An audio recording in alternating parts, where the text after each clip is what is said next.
இப்போது நம்ம சுவையான காரப்பொடி மீன் குழம்பு இது எப்படி பண்ணுறதுன்றதை இந்த வீடியோவில் பார்க்கலாம். இதுக்கு தேவையான பொருட்கள்: நல்ல பெரிய வெங்காயம் ஒன்று கட் பண்ணி வச்சுருக்கேன், பூண்டு, கருவேப்பிலை, பச்சை மிளகாய், 2 தக்காளி, அப்புறம் காரப்பொடி மீன், புளியை கரைச்சி வச்சுருக்கேன், கொஞ்சம் மிளகு, அதை தூள் பண்ணி எடுத்துக்கணும், மிக்சியில் போட்டு அரைச்சி எடுத்துக்கலாம். இதை நம்ம லாஸ்ட்டாக ஆட் பண்ணுவோம். அடுத்து பாத்திரம் வச்சுக்கோங்க கேஸில்.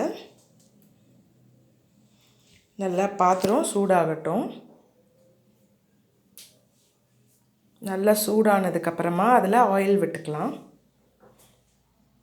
ஆயில் விட்டுட்டு கடுகும் வெந்தயமும் அதில் ஆட் பண்ணிக்கணும். எண்ணெய் காஞ்சதுக்கப்புறம்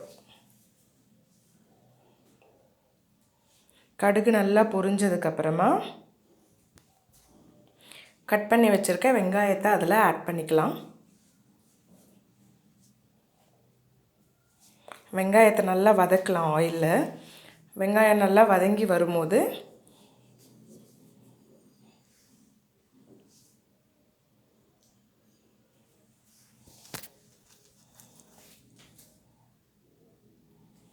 அதில் பூண்டையும் நல்லா போட்டு அந்த ஆனியன் கூடயே நல்லா வதக்கலாம்.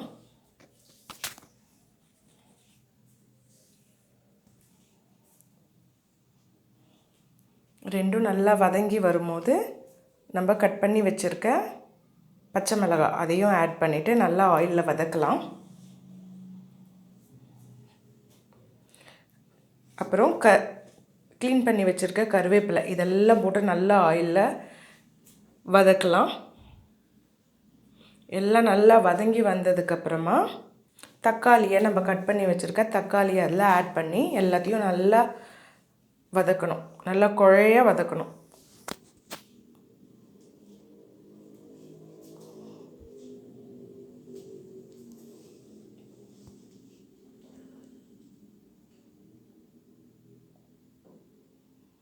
பார்த்திங்கன்னா இப்போ எல்லாம் நல்லா வதங்கி வந்துருச்சு. இந்த ஸ்டேஜில் நான் புளியை கரைச்சி வச்சுருக்க தண்ணி திப்பியெல்லாம் எடுத்துகிட்டு கரைச்சி வச்சுருக்கேன், அந்த தண்ணியை இதில் ஆட் பண்ணிக்கணும்.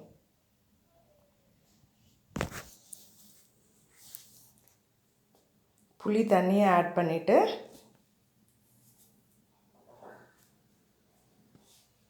அதில் கொஞ்சம் மஞ்சள் தூள்,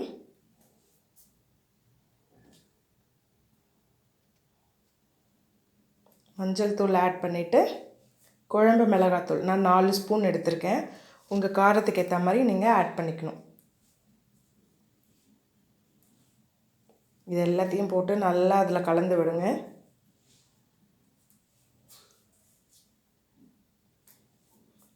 எல்லாம் நல்லா கலந்து விட்டதுக்கப்புறம் இந்த குழம்புக்கு தேவையான உப்பு ஆட் பண்ணிக்கணும்.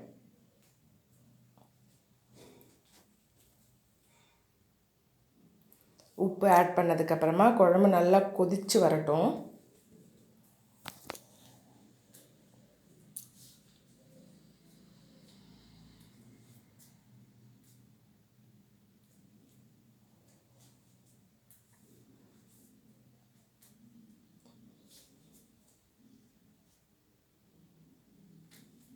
இப்போ பார்த்திங்கன்னா நல்லா கொதித்து சுண்டி வருது குழம்பு. மிளகாத்தூள் வாசனைலாம் போயிட்டு நல்லா குழம்பு சுண்டி வரணும். இந்த ஸ்டேஜில் நம்ம பொடி பண்ணி வச்சுருக்க மிளகை ஆட் பண்ணிக்கணும். ஃபைனலாக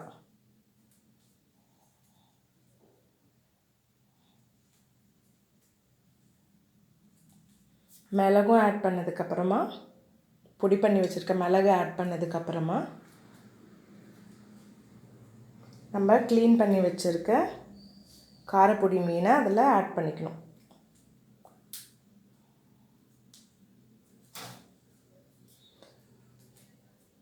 காரப்பொடி மீனை நல்லா உடையாமல் போட்டுட்டு ஒரு 1 மினிட்டில் நம்ம கேஸை ஆஃப் பண்ணிடணும். ஏன்னா மீன் ரொம்ப குட்டியாக இருக்கிறதால அது டக்குன்னு அந்த சூட்டுலேயே வெந்துடும். மீனை போட்டுட்டு ஒரு 30 செகண்ட்ஸ் மட்டும் வச்சுட்டு நீங்கள் ஆஃப் பண்ணிவிட்டு ஒரு மூடி போட்டு மூடி வச்சுருங்க.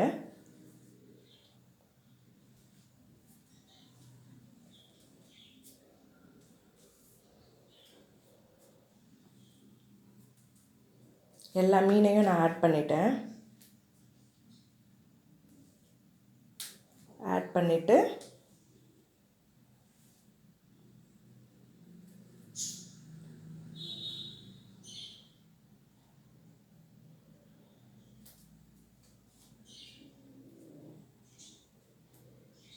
ஒரு 30 செகண்ட்ஸ் தான் வச்சுருந்துட்டு கேஸை ஆஃப் பண்ணிட போகிறேன்.